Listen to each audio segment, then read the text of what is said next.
지금 이 이적단체 문제, 사실은 이 이적단체 문제를 우리가 법적인 개념으로 따지자면은 반국가단체가 다르고 이적단체가 다르고 또 그 밖에 이제 형법상의 범죄단체가 다릅니다.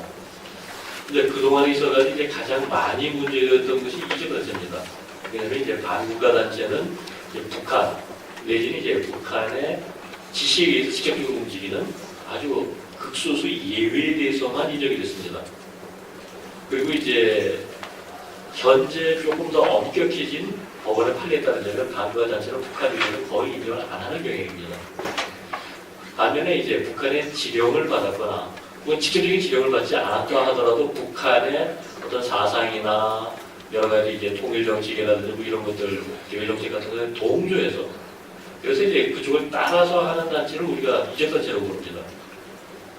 그랬었을 때 이제 지금까지 주로 문제되었던 것이 이들 이적단체입니다.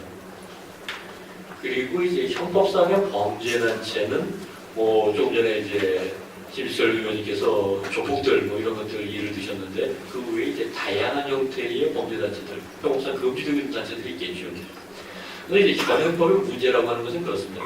과거에 군사독재 시절에 있어서는 이런 모든 것을 갖다 철저하게 통제하는 데서부터 시작을 했습니다.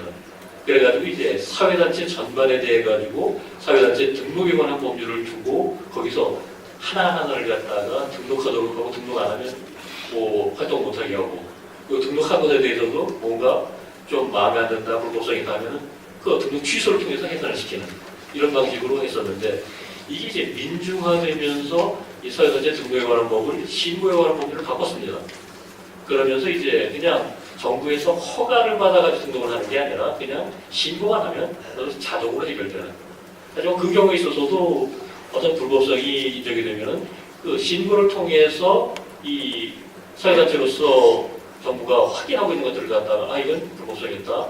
이 신고를 통해서 등록을 해서 취소하겠다라고 할 어떤 법적 근거라고 있었는데 나중에는 이 사회단체 신고에 관한 법률도 이것도 단체에 대한 규제다라고 해가지고 완전히 폐지하고 말하자면 이제 단체에 대한 규제가 완전히 공백인 상태가 되어버렸습니다.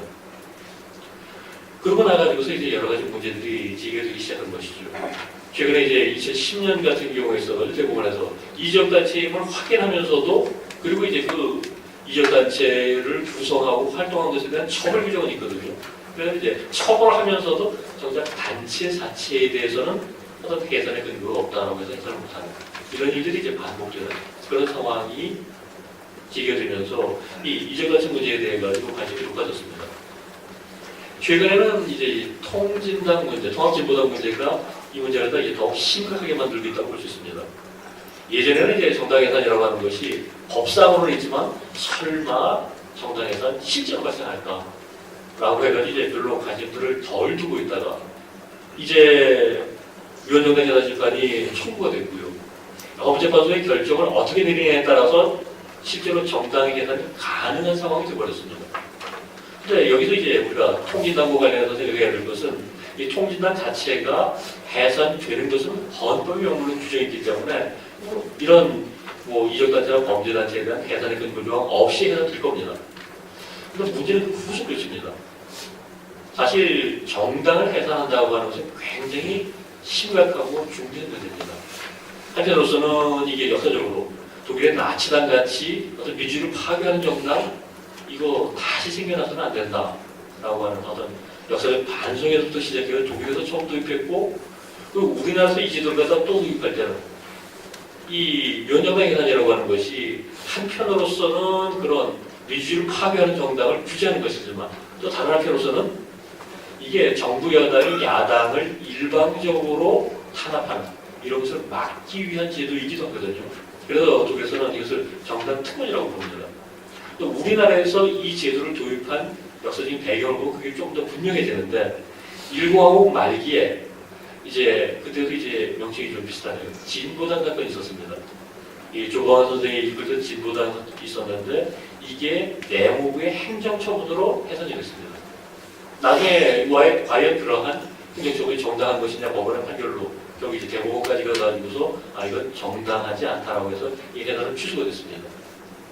근데 그때 당시에 있어서 이제 조광환 선생은 뭐 간접적으로 사형을 받아버렸고 결국 진보당은 와해됐습니다.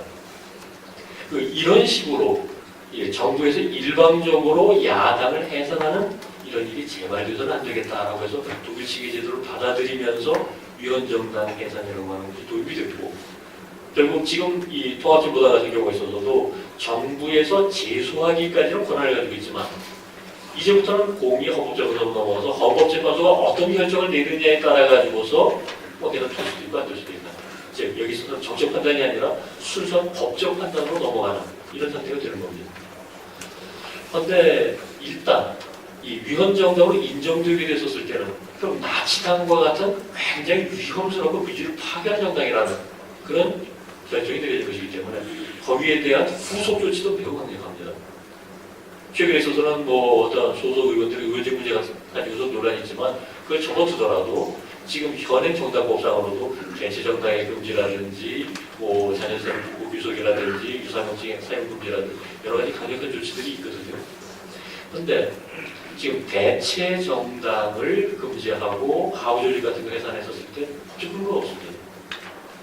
정당의 해산에 대해서 법적 근거가 있는데 대체 정당을 만들었을 때 이건 정당은 아니니까 정당 해산은 아니다. 그러면 일반 결사로서 해산을 시켜야 되는데 일반 결사에 대해서 해산 규정이 없다.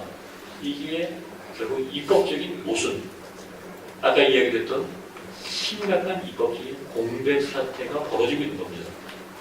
그리고 이 문제를 해소하기 위해서 결국 어떤 여러 가지 범죄단체들, 이적단체 등에 대한 해산의 근거를 만들어야 될 필요성은 이건 지금 굉장히 시급하고도 중대한 문제다라고 이야기를 해야 될 것 같습니다. 여기에 대해 가지고서 이제 일단 기본적인 전제는 상당 부분 공유되어 있다고 보고요. 다만 마치 이제 어떤 이 입법적인 공백 자체에 대해 이거 당연히 공백으로 있어야 된다라고 얘기는 못하지만 구체적으로 어떤 방식으로 공백을 메울 것이냐 여기에 대한 이견 때문에 문제가 되게 안 되는 이런 상황이 전개되고 있는데 이와 관련해 가지고선 지금 저는 이제 세 가지 가능성을 한번 생각해 봤습니다. 하나는 일단 이적단체에 초점을 맞춰가지고 조금 전에 이제 서희대께서도 말씀을 하셨습니다만 당장 이 통합진보당 같은 경우에서도 그 이적성 때문에 해산이 된다 하면 대체정당이나 하우조직 같은 것도 결국 이적단체성을 갖다 입힐 수 있을 테니까. 그랬었을 때 이제 국가보안법에 어떤 근거 규정을 두고 그걸 통해서 해산하는 것은 어떠냐. 사실 이 법 체계상으로 본다면 가장 간단하고 가장 단순하다고 할 수 있을 겁니다. 그런데 그랬었을 때 나타나는 문제적인 몇 가지겠습니다. 가장 대표적인 것은 우리나라 이제 레드 컴플렉스를 갖다 벗었다 이런 얘기들 하지만 아직도 법적인 문제에 있어서까지도 보수 진보에 대해 가지고 색안경을 쓰고